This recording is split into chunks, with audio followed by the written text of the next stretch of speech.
चर्चा करें तो भगवती सूत्र किससे संबंधित था? 16 महाजनपदों का वर्णन इसमें है। किसमें? भगवती सूत्र में 16 महाजनपदों का वर्णन है।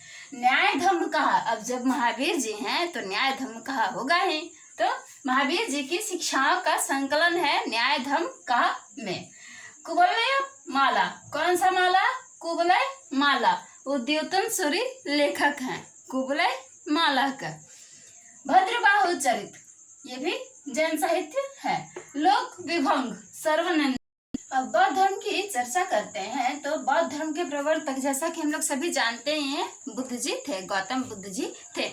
इनके बचपन का नाम सिद्धार्थ था, बचपन का नाम सिद्धार्थ था। इनका जन्म 563, 563, 5 6 एक ज्यादा 6 का आधा 3, 563, 563 ईसा पूर्व में कपिलवस्तु के निकट लुम्बिनी में हुआ था। कपिलवस्तु के निकट लुम्बिनी में यानी नेपाल में हुआ था।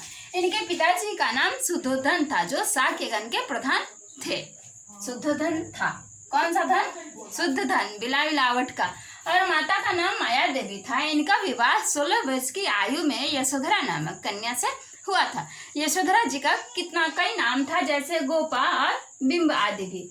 इनका एक पुत्र था राहुल, पुत्र राहुल था। सारथी चन्ना के साथ ये भ्रमण पर गए थे, तो इन्होंने 4 चीजें देखी और उसके बाद इन्होंने संन्यास ग्रहण करने का निर्णय लिया और 29 वर्ष की आयु में इन्होंने संन्यास ग्रहण कर लिया। 29 वर्ष की आयु में संन्यास ग्रहण किया। कौन कौन सी 4 चीजें इन्होंने क्या देखी? बुढ़ापा, रोग, मृत्यु और संन्यास, जिसे देख करके इन्हें भी संन्यास ग्रहण करने की इच्छा हुई। इन्होंने 29 वर्ष की आयु में संन्यास ग्रहण कर लिया, यानी गृह त्याग कर दिया। यह घटना क्या कहलाई? महाभिनिष्क्रमण कहलाई। गृह त्याग की घटना महाभिनिष्क्रमण कहलाई। उसके बाद इन्होंने भ्रमण करते हुए पहले कहाँ गए? सांख्य दर्शन के आचार्य आलार कलाम जी के पास गए और शिक्षा ग्रहण की। आलार कलाम, ये नाम याद कर लीजिएगा। कौन सा कलम? तो आलार कलाम, अलार्म बजा दीजिएगा। उरुवेला, उसके बाद उरुवेला बोध गया में 5 ब्राह्मणों से इनका मतभेद हो गया। क्यों? क्योंकि भोजन ग्रहण करने के मामले पे मैटर पे कुछ बातचीत हुई, तो बस मतभेद हो गया। कहाँ? उरुवेला बोध गया के पास मतभेद हो गई। 35 वर्ष की आयु में 6 वर्ष कठोर तपस्या करने के बाद 35 वर्ष की आयु में बोध गया में पीपल वृक्ष के नीचे, बोधि वृक्ष जिसे कहते हैं, पीपल वृक्ष के नीचे किस नदी के किनारे? निरंजना नदी के किनारे, जिसे फल्गु नदी भी कहते हैं, के किनारे वैशाख पूर्णिमा की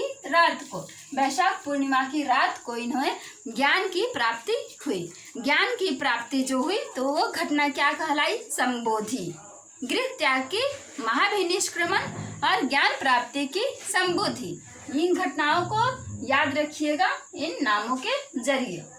उसके बाद ये यात्रा पर निकले। सर्वप्रथम कहाँ गए? तो ऋषिपत्तन गए, सारनाथ में इन्होंने 5 ब्राह्मणों को उपदेश दिया। तो यह घटना क्या कहलाई? धर्म चक्र प्रवर्तन या धम्म चक्का प्रवर्तन। क्यों ऐसा क्यों कहा गया? क्योंकि पहले ब्राह्मण और सन्यासी वगैरह ही उपदेश देते थे और उसके बाद यह तो परिवर्तन हो गया। ये क्षत्रिय थे और सन्यासी बन गए। उसके बाद इन्होंने क्या किया? उन्हें उपदेश दिया 5 ब्राह्मणों को। अब तक ब्राह्मण देते थे क्षत्रियों वगैरह को, अब क्षत्रिय ने दिया था, इसलिए धर्म चक्र प्रवर्तन। और इनकी मृत्यु 483 ईसा पूर्व में हो गई। ये 3 का आंकड़ा छूट नहीं रहा है, देखिएगा, 563, 483। तो यही सब रहा। और इन घटनाओं को महाभिनिष्क्रमण, उसके बाद संबोधि, फिर धर्म चक्र प्रवर्तन और महापरिनिर्वाण। मृत्यु की घटना क्या कहलाई? महापरिनिर्वाण। यहाँ मैं नोट करना भूल गई हूँ, सॉरी। गौतम बुद्ध की शिक्षाओं की चर्चा करें, इनकी शिक्षाओं की चर्चा करें तो इन्होंने 4 आर्य सत्य का ज्ञान दिया। 4 आर्य सत्य कौन कौन से? तो इन्होंने कहा संसार दुखों का घर है। बिल्कुल है। किसी की गर्लफ्रेंड छोड़ के भाग गई है, किसी का पढ़ने में मन नहीं लगता है, तो सच में संसार दुखों का घर है। बट छोड़ के कहाँ जाएं, किधर जाएं? तो संसार दुखों का घर है। और दुख किस लिए है? इच्छाओं के कारण। अब ये मिल गया तो बड़ा वाला फोन चाहिए, बड़ा वाला फोन मिल गया, टैब चाहिए, और कुछ चाहिए, और कुछ चाहिए, चाहिए है। तो संसार दुखों का घर है पहला, और उसके बाद दूसरा हो गया क्या, तो इच्छाएं हैं जो हमारी, वही दुखों का कारण है। और उसके बाद तीसरा हो गया, इच्छाओं को छोड़ने के बाद ही हम सुखी हो सकते हैं। जो मिल गया उसी में सुख, अब चाहिए नहीं, अगली नहीं चाहिए, पिछली छोड़ के चली गई तो चली गई। और उसके बाद अष्टांगिक मार्ग पर चल करके ही, चौथा क्या है, अष्टांगिक मार्ग पर चल करके ही हम क्या कर सकते हैं, दुखों का नाश कर सकते हैं, यानी इच्छाओं को बंद कर सकते हैं। चुप रहो, अब कुछ नहीं चाहिए। हाँ, तो ये 4 आर्य सत्य थे। अब तब अष्टांगिक मार्ग का जिक्र आया है, तो अष्टांगिक मार्ग क्या था, सम्यक दृष्टि, सम्यक संकल्प, सम्यक वचन, जो बोलेंगे वो भी अच्छा होना चाहिए। सम्यक दृष्टि, सम्यक संकल्प, सम्यक वचन, सम्यक कर्म, जो काम करेंगे, है ना, पहले संकल्प करेंगे एकदम, वचन, और उसके बाद सम्यक आजीविका, सम्यक प्रयत्न, सम्यक विचार, और सम्यक जो समाधि या शिक्षा, पढ़ाई। तो ये अष्टांगिक मार्ग थे। तो ये नोट डाउन कर लीजिएगा, नहीं तो फिर आपकी लास्ट लाइन हमें सुननी पड़ेगी। और इन सभी के लिए फिर 10 बातों पर ध्यान दिया गया, 10 बातों पर जोर दिया गया। वही सब, चोरी वगैरह ना करना, झूठ ना बोलना, पाप न करना, किसी को दुख ना पहुंचाना, कोमल सैया पर ना सोना, कठोर पे सो। जिन 10 सदाचारों पर ध्यान दिया गया, जिन 10 सदाचारों पर ध्यान दिया गया, वे क्या थे, सत्य बोलना, चोरी ना करना, ब्रह्मचर्य का पालन, लोभ का त्याग। अब होगा तो इनमें से कुछ भी नहीं होगा। सुगंधित वस्तुओं का त्याग, अहिंसा का पालन, अहिंसा का त्याग नहीं, अहिंसा का पालन, नृत्य गान का त्याग, असमय भोजन ना करना, असमय भोजन ना करना, एकदम समय पे करना, कामिनी कंचन का त्याग, और कोमल सैया का त्याग, कड़े पे सोना है, नहीं बिछाना है गद्दा। तो ये थे 10 सदाचार बौद्ध धर्म से संबंधित। त्रिरत्नों की चर्चा करें, बुद्ध के त्रिरत्नों की, तो हम सभी जानते ही हैं, बुद्ध, धर्म और संघ। बुद्ध, धर्म और संघ था त्रिरत्न बुद्ध धर्म का। और अनुयायी जो बनते थे वे 15 वर्ष की आयु या उससे ऊपर के होते थे। माता पिता की अनुमति चाहिए होती थी, और जो रोगी ना हो, उन्हें कुष्ठ, तपेदिक आदि रोग ना हो, या ऋणी ना हो, या सजा याफ्ता ना हो, उन्हें सजा भी ना मिली हो, ये बनते थे अनुयायी। अब बुद्ध के जीवन से संबंधित 5 महाचिन्हों की चर्चा करें, 5 महाचिन्ह की चर्चा करें, तो जन्म किससे दर्शाया जाता है, कमल व साण से, कमल व साण से। गृह त्याग की घटना को किससे दर्शाया गया है, तो घोड़ा से। ज्ञान पीपल यानी बोधि वृक्ष, ज्ञान पीपल। निर्वाण का पद चिन्ह, निर्वाण पद चिन्ह, और मृत्यु का चिन्ह स्तूप, मृत्यु का चिन्ह स्तूप था। बौद्ध संगीतियों की चर्चा करें, तो ये मैंने लिखा हुआ है, लिखने की जरूरत नहीं थी बट लिखा हुआ है ताकि आप लोगों का ध्यान जाए और थोड़ा सा दिमाग में बैठ जाए। सभा है ये सारी सभा, ये काल स्थान, और अध्यक्ष कौन थे, शासक कौन थे, कार्य क्या क्या हुआ था। प्रथम सभा कब हुई थी, 483 ईसा पूर्व हुई थी। प्रथम सभा 483 ईसा पूर्व हुई थी, और स्थान क्या था, तो राजगृह, प्रथम राजगृह में हुई थी 483 ईसा पूर्व। और इस समय अध्यक्ष कौन थे, ये महाकश्यप थे। प्रथम वाले के महाकश्यप, राजगृह में हुई थी। अजात शत्रु शासक थे, और क्या हुआ था, ये शुद्ध पिटक तथा विनय पिटक का संकलन किया गया था। शुद्ध पिटक तथा विनय पिटक का प्रथम सभा में संकलन किया गया था। द्वितीय सभा कब हुई थी, तो जस्ट एकदम इसके 1 सदी ईसा पूर्व, यानी 383 है, 483 था, ये 383 ईसा पूर्व। वैशाली में कहाँ हुई थी स्थान, दूसरी वैशाली में। और अध्यक्ष कौन थे, सर्वकामी अध्यक्ष थे। कालाशोक राजा थे, कालाशोक शासक थे उस समय। और कार्य क्या हुआ था, तो स्थविर तथा महासंघिक में बट गया था, स्थविर तथा महासंघिक में।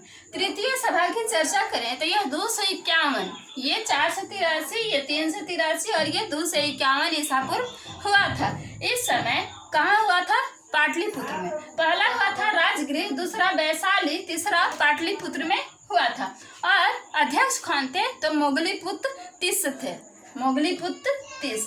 अशोक को मान सकते हैं ना मोगली, वो वाला जंगल वाला मोगली। तो इस हिसाब से ट्रिक बना लीजिएगा। मोगलीपुत्र 30 शासक कौन थे? अशोक थे। और तीसरे पिटक अभिधम्म पिटक का संकलन हुआ था। तीसरे पिटक अभिधम्म पिटक का संकलन हुआ था कब? तीसरे सभा में। चतुर्थ सभा को देखेंगे तो यह प्रथम सदी में हुई थी। चतुर्थ जो कहाँ हुई थी? प्रथम सदी में कश्मीर कुंडलवन में, कश्मीर में हुई थी कुंडलवन में। और वसुमित्र अध्यक्ष थे, और वसुमित्र अध्यक्ष थे, अश्वघोष उपाध्यक्ष थे। वसुमित्र अध्यक्ष थे, अश्वघोष उपाध्यक्ष थे।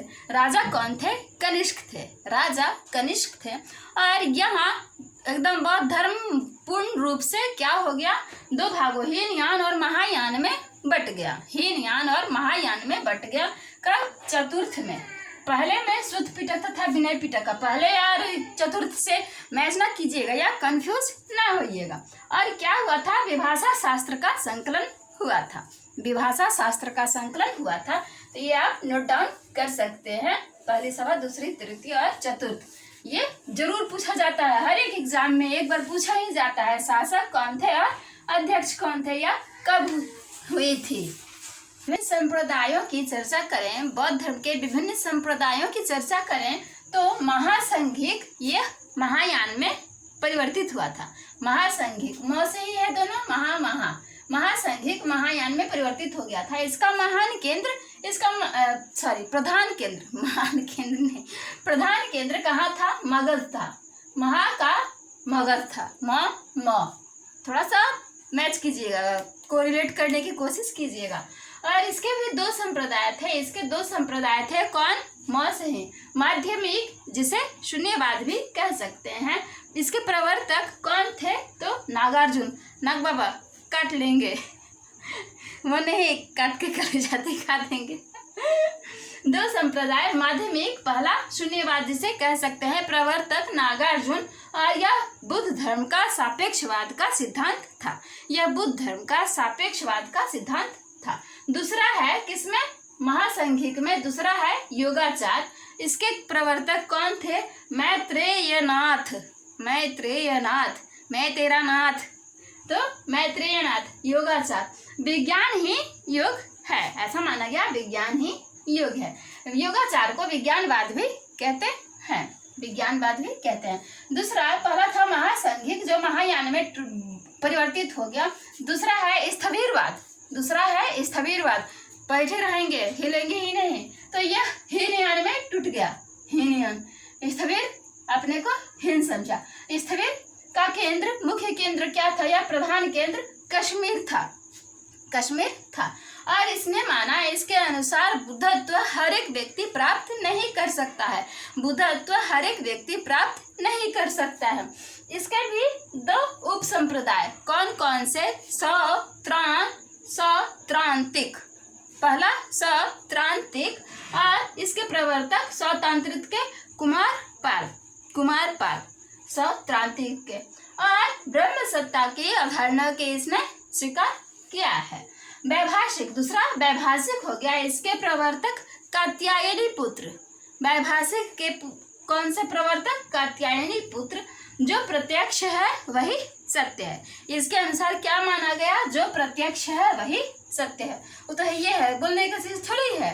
तो वैभाषिक ने माना कि जो प्रत्यक्ष है वही सत्य है। तीसरा वज्रयान महाशाखा, महायान की शाखा का तांत्रिक रूप है। कौन? वज्रयान।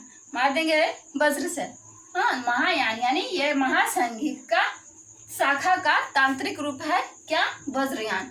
यह 8वीं सदी में उत्कर्ष पर रहा। 8वीं शताब्दी का है, सदी का है, शताब्दी में उत्कर्ष पर रहा।